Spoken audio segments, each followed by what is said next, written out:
Tuhan, salam sejahtera di dalam kasih Tuhan kita Yesus Kristus. Pada hari ini kembali saya ingin menyampaikan kebenaran firman Allah untuk kita bersama supaya kita dapat memahami kehendak daripada Tuhan. Tema yang saya ambil yaitu kuasa kasih karunia. Bacaan di dalam surat Titus pasal yang kedua ayat 11 sampai dengan 14 yang akan saya sampaikan. Demikian firman-Nya. Karena kasih karunia Allah yang menyelamatkan semua manusia sudah nyata.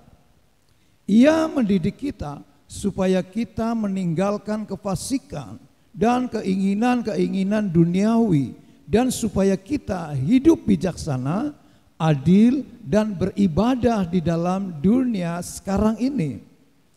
Dengan menantikan penggenapan pengharapan kita yang penuh bahagia dan penyataan kemuliaan Allah yang maha besar dan juru selamat kita, Yesus Kristus, yang telah menyerahkan dirinya bagi kita untuk membebaskan kita dari segala kejahatan dan untuk menguduskan bagi dirinya suatu umat kepunyaannya sendiri yang rajin berbuat baik.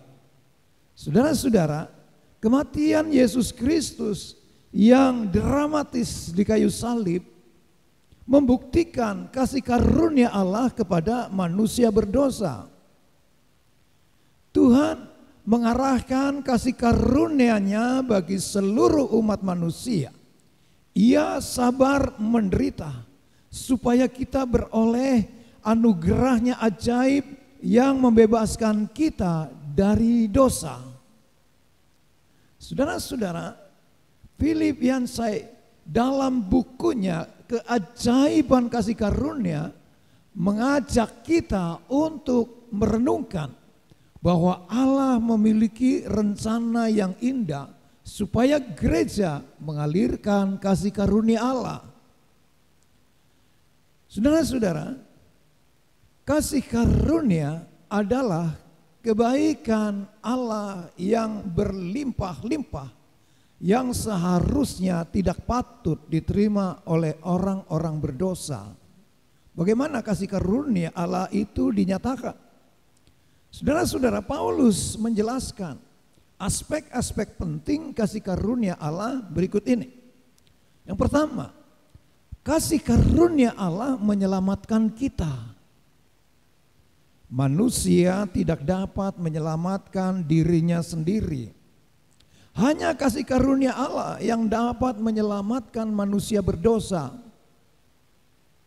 Keselamatan hanya dapat diperoleh melalui kehidupan, kematian, dan kebangkitan Kristus Yesus, menyerahkan nyawanya dengan sukarela bagi kita. Ia menebus kita dari perhambaan dosa. Saudara-saudara, yang kedua, kasih karunia memperbaharui kita. Ia mendidik kita untuk hidup benar dengan menanggalkan kefasikan dan keinginan daging, supaya kita diubahkan dalam sikap, dalam perkataan, dan perbuatan kita. Ia mengubahkan kita supaya kita hidup bijaksana, berlaku adil, dan beribadah kepadanya. Dengan demikian kita menjadi orang-orang yang dikasihi Allah dan berkenan kepadanya. Saudara-saudara, kita akan melihat apa uraian-uraian dari hal-hal yang kita sama-sama memperhatikan. Yang pertama, kebijaksanaan mengacu pada keadaan pribadi. Artinya dari diri dalam seseorang. Ada satu kebijaksanaan dalam kehidupannya, baik kepada Tuhan maupun kepada sesama. Artinya Tuhan sudah memberikan segala sesuatu di dalam kehidupan kita. Apa yang Tuhan minta, apakah waktu kita berikan juga kepada Tuhan. Dan kepada sesama kita, hal-hal yang dalam kehidupan ini ada kebijaksanaan yang kita berikan kepada sesama. Kemudian keadilan mengacu pada hubungan dengan orang-orang lain. Dan berikutnya, ibadah berbicara tentang hubungan pribadi dengan Tuhan. Artinya Tuhan sudah memberikan jalan orang-orang yang telah ditebus sebagai umat Tuhan untuk mengadakan hubungan pribadi dengan Tuhan, baik melalui doa, baik melalui ibadah, baik melalui pujian, melalui penyembahan. Nah, ini saudara-saudara, supaya kita dapat yaitu mengalami pembaharuan di dalam kehidupan kita. Kasih karunia memperbaharui kita karena Allah sudah menguduskan kita menjadi miliknya. Kita akan melihat satu gambaran. Pendulang emas berusaha menyingkirkan benda-benda lain yang bercampur dengan emas. Setelah proses yang panjang, ia akan memperoleh emas murni yang berharga. Demikian orang Kristen terus-menerus dimurnikan oleh Roh Kudus dengan tujuan supaya menjadikan kita serupa dengan Yesus Kristus. Penyucian juga membuktikan ketaatan kita kepada Allah. Orang-orang yang dikuduskan menjadi umat kesayangannya. Kemudian hal yang ketiga, kita akan melihat kasih karunia memberi kita upah. Karena kasih karunia memampukan kita atau seseorang untuk menantikan kedatangan Tuhan Yesus kali yang kedua. Allah yang maha besar dan juru selamat kita menunjuk pada pribadi Yesus Kristus. Ia adalah Allah yang menjelma menjadi manusia. Saudara-saudara, kita diharapkan bertekun dalam pengharapan akan kedatangan Yesus. Yesus adalah kepala gereja, kepala setiap orang percaya. Kepala melambangkan keunggulan, kepemimpinan, kekuasaan, bahkan inti dari kehidupan itu sendiri. Gereja adalah perpanjangan tangan Kristus untuk melaksanakan misi dan kehendak Yesus bagi dunia ini. Siap atau tidak, itulah tugas kita. Saudara-saudara, demikian apa yang telah saya sampaikan pada hari ini, agar kita dapat memahami tentang kuasa kasih karunia di dalam Yesus Kristus bagi kita. Kesimpulannya adalah demikian. Yang pertama, kasih karunia Allah menebus kita dari dosa-dosa kita dan memperbaharui hidup kita sejalan dengan kehendaknya. Dan yang kedua, kasih karunia Allah memampukan kita menantikan kedatangan Yesus Kristus Tuhan kita.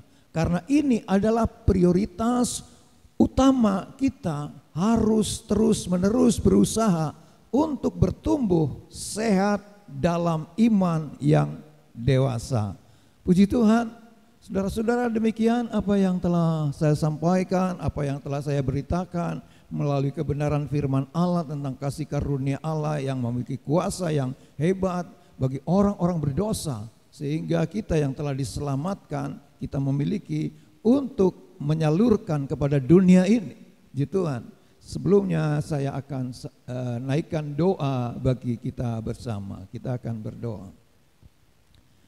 Bapa di dalam sorga, di dalam nama Tuhan Yesus Kristus, pada hari ini kembali kami naikkan ucapan syukur dan terima kasih.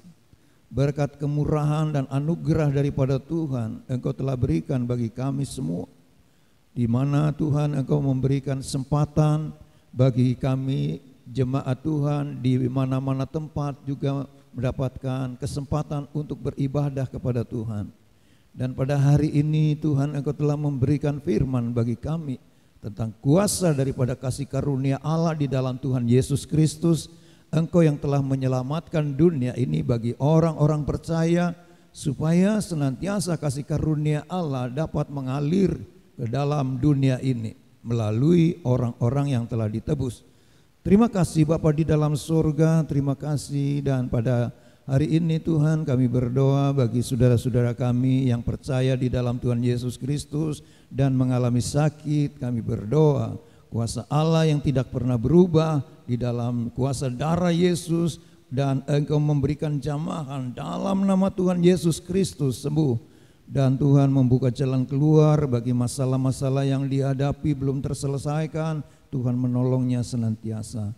Terima kasih Bapa di dalam sorga. Demikian kehidupan kami selanjutnya ke depan.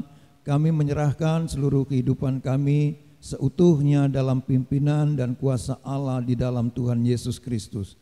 Terima kasih Bapa di dalam sorga.